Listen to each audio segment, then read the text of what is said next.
Nunca me sentí más viva que cuando fingía estar en la oficina para irme con él. Me llamo Camila, tengo 31, pero hay días en que siento que todavía tengo 22. No por inmadurez, ni porque me niegue a crecer, sino porque hay una parte de mí, tal vez la más intensa, que se resiste a la idea de que ser adulta signifique apagarme. Desde que tengo memoria he sido una mujer que vibra con lo imprevisible, una mujer de risas estruendosas, de planes improvisados, de domingos con resaca pero el corazón lleno por una noche inolvidable. Siempre fui esa amiga que convence a todas de salir un jueves solo por un rato, esa que no teme bailar sola en medio de una pista vacía, esa que vive de emociones fuertes porque la rutina me asfixia. Crecí en una familia bastante tradicional, con padres que me adoraban, pero que nunca lograron entender del todo mi espíritu libre. Ellos soñaban con verme casada a los 25, con un trabajo estable, una hipoteca y un perro. Yo soñaba con recorrer el mundo, con trabajar desde una laptop en una cafetería de Lisboa, con enamorarme cada vez como si fuera la primera. No es que despreciara la estabilidad, solo que no estaba hecha para seguir recetas ajenas. Estudié publicidad y medios en la universidad. Una carrera que me permitía hablar, crear, debatir, imaginar. Me metí en el mundo de la comunicación no por vocación, sino porque era lo suficientemente caótico como para mantenerme interesada.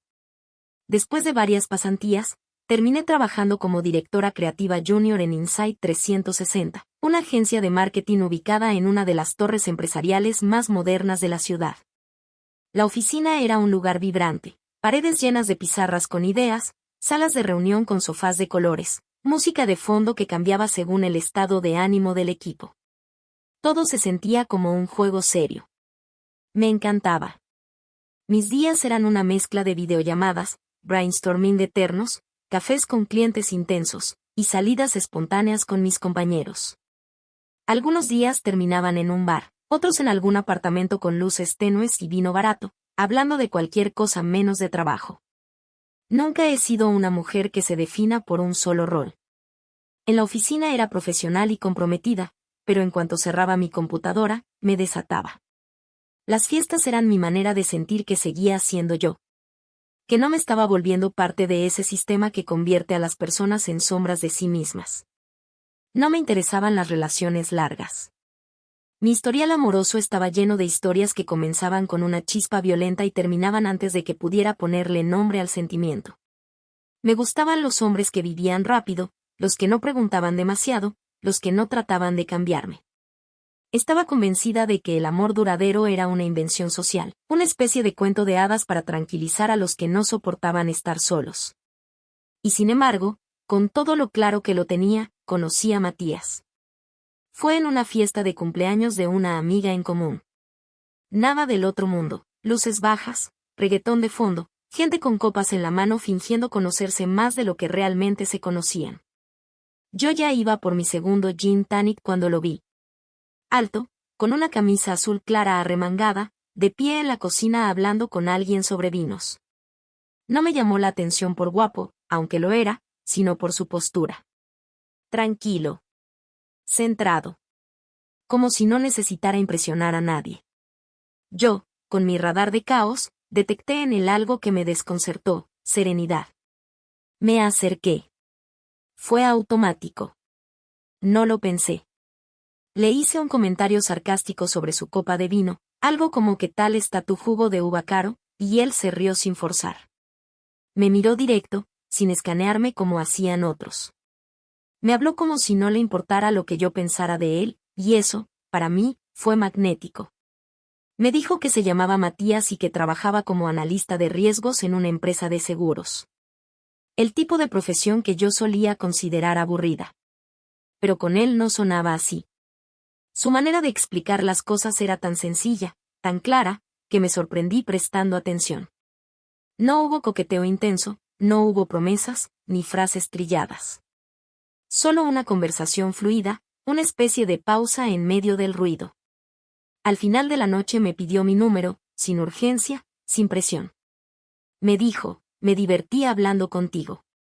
Si te apetece repetirlo, mándame un mensaje. Me dejó elegir a mí. Eso también fue nuevo. Al día siguiente, fui yo quien le escribió. Porque quería repetirlo. porque su tranquilidad me había dejado una extraña sensación en el pecho. Como si hubiera algo ahí que podía ser diferente. Comenzamos a vernos de a poco. Una vez a la semana, luego 2. Íbamos a cenar, a caminar, a mirar películas en su departamento mientras me contaba historias de su infancia en un pueblo del sur. Descubrí que tenía una risa contagiosa, una memoria fotográfica y un gusto exagerado por los helados de pistacho. No intentaba impresionarme. Solo era él. Y de alguna forma, eso me atrapó. Con el tiempo, comencé a notar cosas en mí que me asustaban. Dejé de buscar planes nocturnos, y cuando salía, me encontraba deseando estar en su sofá, en silencio. No me cuestionaba, simplemente lo vivía. Matías me mostraba un tipo de conexión que no necesitaba artificios. Era un amor sin adrenalina, pero con profundidad. Al cabo de 8 meses ya estábamos durmiendo más en su casa que en la mía. Su ropa comenzaba a mezclarse con la mía en los cajones. Sus rutinas empezaban a calarse en las mías. Y lo más desconcertante, no me molestaba. Una noche, mientras volvíamos de una cena con sus amigos, me miró desde el volante y me dijo, ¿te das cuenta que nunca discutimos? Me reí. ¿Y eso es bueno o malo? No lo sé, respondió. Pero se siente bien. Yo asentí. También se sentía bien. Estaba entrando, sin saberlo, en una etapa que jamás imaginé vivir. Con Matías, la vida comenzó a organizarse. Me mudé oficialmente a su departamento a los 13 meses de estar juntos. Yo seguía trabajando en la agencia, con mis días caóticos y mis noches de proyectos, pero él era ese refugio constante que me esperaba al final de cada jornada. Aprendimos a convivir sin invadirnos, a respetar espacios, a acompañarnos sin agotarnos. Teníamos una complicidad silenciosa, de esas que no necesitan explicarse. Cocinábamos juntos los domingos, veíamos documentales que terminábamos comentando como si fuésemos críticos de cine, y hasta empezamos a viajar. Todo parecía perfecto. O al menos, suficiente. Pero, con el tiempo, me empecé a sentir estancada. No en la relación, sino en mí. Como si una parte mía hubiese sido anestesiada. Yo no lo hablaba con nadie, pero lo sentía, esa chispa, esa energía vibrante que solía definir mi vida, estaba como dormida. Matías no tenía la culpa. Él seguía siendo ese hombre estable, amoroso, paciente. Pero había algo dentro de mí que comenzaba a inquietarse. A los 2 años de relación, durante un viaje a Cartagena, me propuso matrimonio. Fue al atardecer, en la terraza del hotel donde nos alojábamos. No hubo público, ni cámara escondida. Solo él, de rodillas, con una cajita en la mano y una mirada que decía quiero que esta calma que tenemos dure toda la vida. Y yo, dije que sí. No sé si por amor, por miedo a perderlo, o por pensar que tal vez ese era el siguiente paso lógico. Pero lo dije. Esa noche brindamos, bailamos, hicimos el amor lento, con ternura. Y sin embargo, dentro de mí, una voz muy pequeña, pero muy nítida, me preguntaba si estaba lista para apagar del todo esa otra Camila. La que amaba la intensidad. La que no entendía el amor sin un poco de fuego. No sabía que muy pronto esa voz iba a gritar tan fuerte que ya no podría ignorarla. Casarnos fue algo que Matías deseó mucho más que yo. No es que yo no lo quisiera o que no lo amara, en su manera calmada y confiable, Matías era una buena persona, pero en el fondo yo sabía que ese tipo de estabilidad no era lo que me hacía vibrar. Aún así, acepté su propuesta sin drama, sin lágrimas, sin saltos de alegría. Simplemente asentí y lo abracé fuerte. En parte porque me convencí de que era lo correcto, de que había llegado el momento de sentar cabeza, como todos decían que una mujer debía hacer después de los 30. La boda fue hermosa, no voy a mentir. Blanca, elegante, cargada de detalles. Yo misma elegí el jardín donde celebramos, con luces colgantes entre los árboles y un cuarteto de cuerdas tocando música instrumental mientras entrábamos al salón. Todo fue impecable, y durante esa noche incluso llegué a creer que estaba tomando la mejor decisión de mi vida.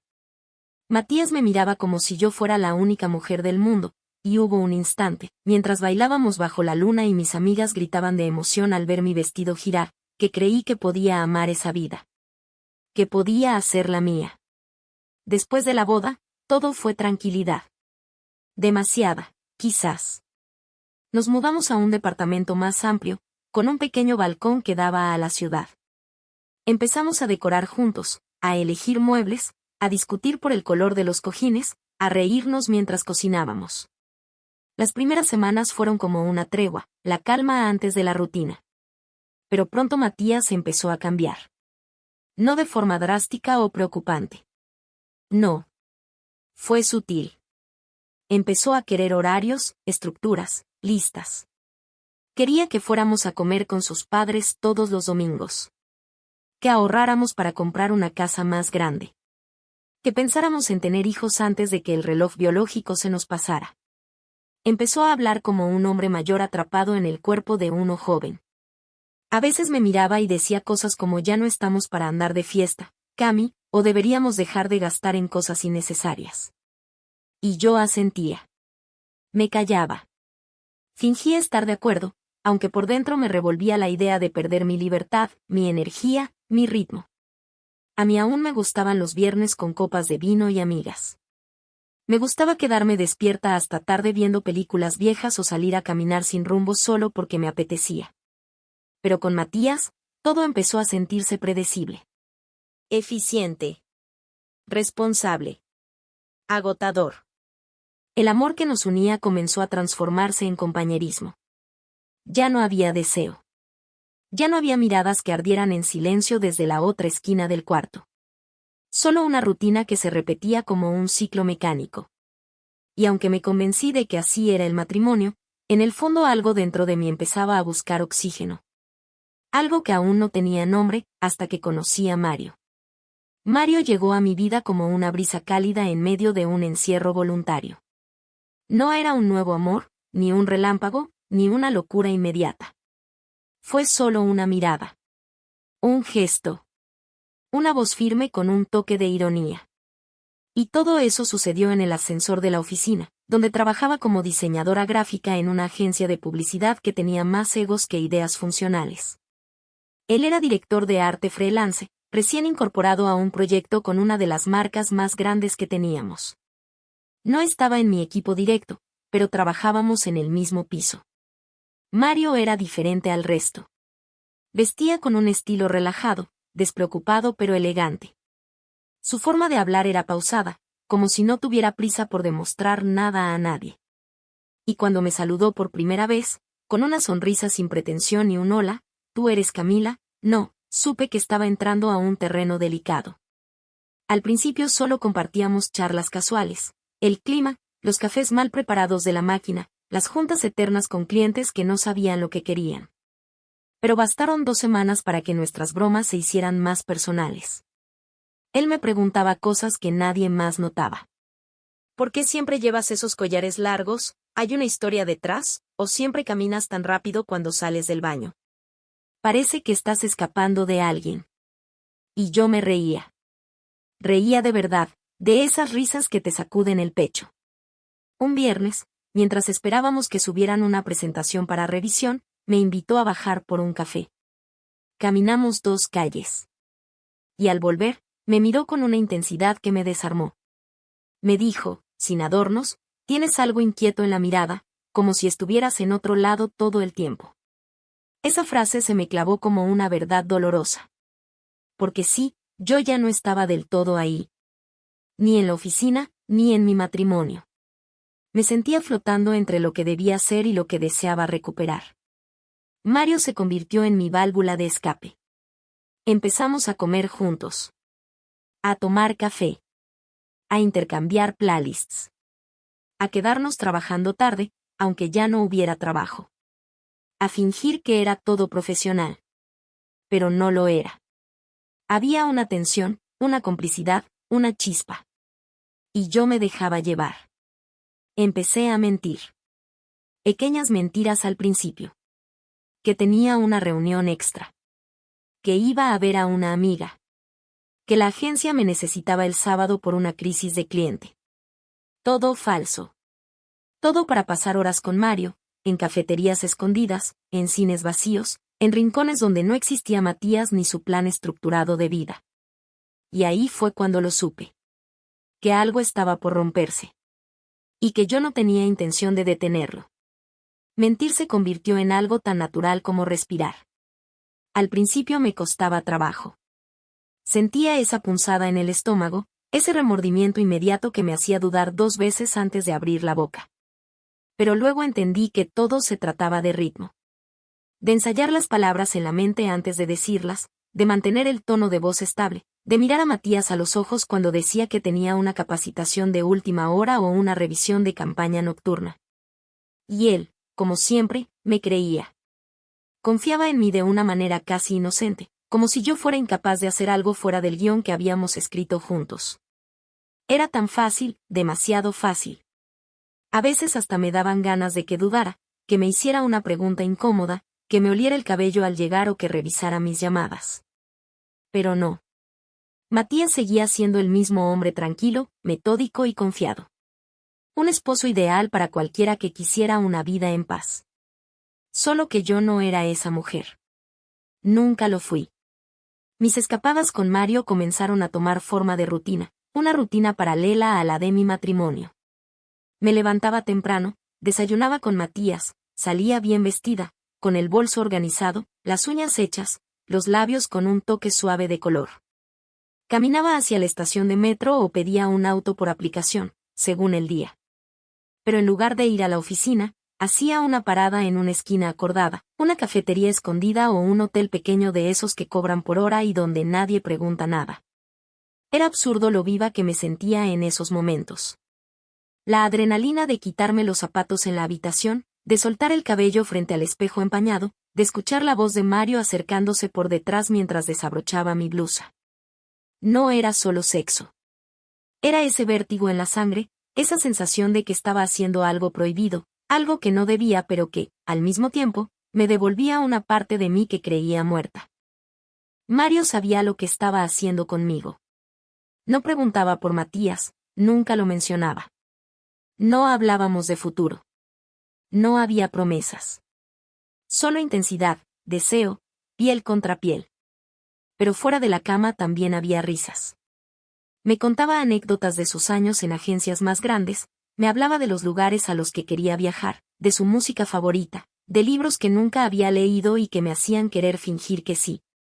Con él me sentía inteligente, atractiva, deseada. Libre. Una vez, después de un encuentro especialmente salvaje en un hotel con ventanas que daban a un parque lejano, me quedé acostada mirando el techo mientras él dormía a mi lado. Me pregunté cómo había llegado hasta ahí. No como juicio, sino como revelación. Me di cuenta de que con Mario no necesitaba pretender nada. No necesitaba ser la esposa perfecta ni la adulta responsable. Con él podía ser solo Camila, la mujer que aún quería bailar hasta las 3 de la mañana, que aún soñaba con aventuras, que aún necesitaba sentir fuego en la piel. Inventar incluso viajes de trabajo. Seminarios, congresos, reuniones fuera de la ciudad. Mario y yo llegamos a pasar una noche juntos en otra provincia, en un hotel de arquitectura colonial, donde comimos en la terraza con vino y velas, riéndonos del mundo como 2 adolescentes escapados. En esos momentos sentía que estaba viviendo una película paralela. Que mi vida real era esa. Y lo otro, lo matrimonial, era solo un teatro social que debía mantener por deber, por costumbre. Cada día que pasaba fingiendo estar en la oficina para irme con él, era un día donde me sentía más viva. No por él. No por Mario. Sino por mí. Por la mujer que había resucitado dentro de mí. La mujer que se había adormecido bajo la rutina. La que había enterrado sus deseos para encajar en una estructura donde ya no cabía. Pero todo tiene un final. Recuerdo perfectamente el sonido de mis tacones entrando al departamento ese día. Un silencio que no era el de siempre. Era más hondo, más vacío. El aire estaba raro. No había aroma a café ni a su loción, esa mezcla entre madera y frescura que siempre me envolvía al abrazarlo. No había platos sucios en la cocina ni su computadora encendida en el comedor, como solía estar después de sus reuniones eternas. Tampoco su chaqueta colgada en el respaldo de la silla. Me detuve frente a la habitación. Sentí que algo se encogía dentro de mí, una presión sorda en el pecho, Como una sospecha que llega sin ser invitada pero se instala con fuerza. Empujé la puerta lentamente. Y fue entonces cuando lo vi, el armario entreabierto, pero vacío. Los cajones corridos. Su estuche de relojes ya no estaba. Las camisas planchadas que él ordenaba obsesivamente ya no colgaban de las perchas. Solo quedaba un par de ganchos sueltos, uno torcido, como si lo hubiera jalado con rabia. Me costó unos segundos procesar la escena. Caminé como en cámara lenta hasta su lado del closet, lo abrí con más fuerza. Nada. Solo polvo. Y entonces lo vi, un sobre blanco, doblado en dos, con mi nombre escrito con su letra clara y precisa, esa que siempre usaba para anotar cosas importantes. No recuerdo haberme sentado. Solo recuerdo tener el papel en las manos y sentir el peso del mundo en los dedos. Empecé a leer. Y ahí estaban las palabras que no había querido oír nunca, las que no esperaba que llegaran de golpe, de esa forma tan contundente, sin gritos, sin discusiones. Solo tinta. Cruda. Irrefutable. Me dijo que sabía. No detalló cómo lo descubrió, pero estaba claro que no eran suposiciones vagas. Que llevaba tiempo observando cómo me escapaba con excusas cada vez más elaboradas, que olía en mi perfumes que no usaba en casa, que mis sonrisas eran de otra mujer cuando regresaba. Y que incluso había encontrado uno de esos papelitos, una de las notas que Mario me dejaba. Que me había seguido un día. Que había visto. No dijo más. Solo que no tenía intención de enfrentarse conmigo ni de pedirme explicaciones, porque nada de lo que yo pudiera decir sería peor que lo que ya había visto con sus propios ojos. El resto de la carta fue una ráfaga de sentimientos que él dejó fluir como si necesitara vaciarse de mí. Palabras duras, de esas que no se olvidan aunque estén disfrazadas. Me llamó de formas que no repetiré. Me dijo que lo usé. Que lo arrastré a una versión de matrimonio en la que yo solo fingía estar. Que jamás entendí lo que significaba el compromiso.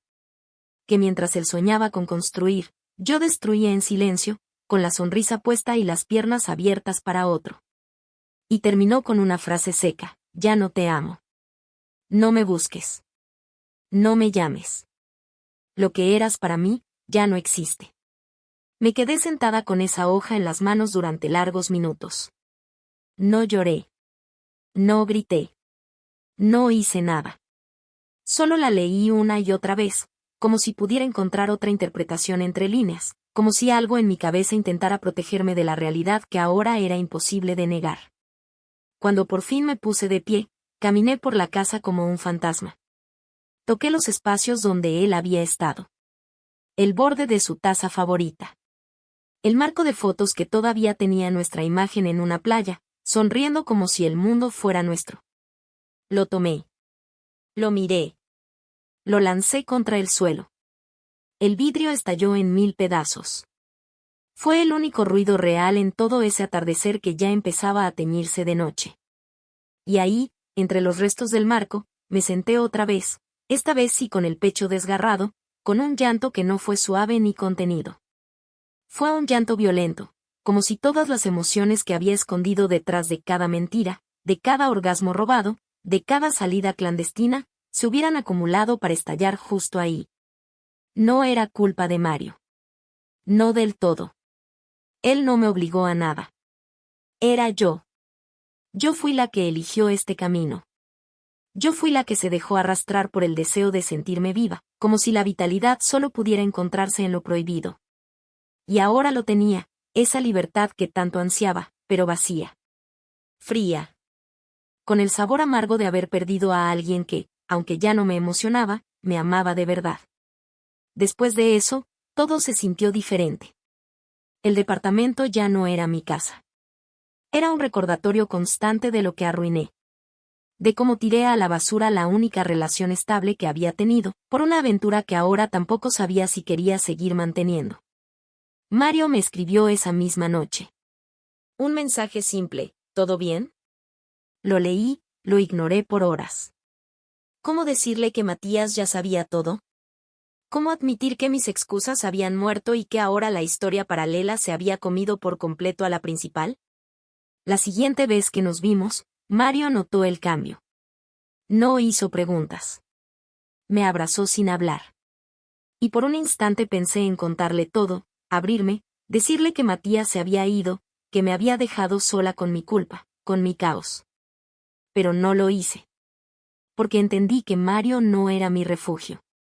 Era mi escape. Y sin la mentira, ya no había a dónde escapar. Seguíamos acostándonos. Sí. Pero algo en mí ya no era igual. Ahora, después de cada encuentro, me quedaba más tiempo en silencio. Y cuando él se dormía, yo lo observaba, intentando encontrar algo más allá del cuerpo, más allá del deseo. Algo que me dijera que esto valía lo que perdí. Pero no lo encontré. Porque la verdad, aunque me duela decirlo, es que lo más adictivo no era él. Era el juego. El riesgo. El fingir. Esa doble vida que me hacía sentir única, deseada, viva. Y ahora, con el telón caído, ya no quedaba obra.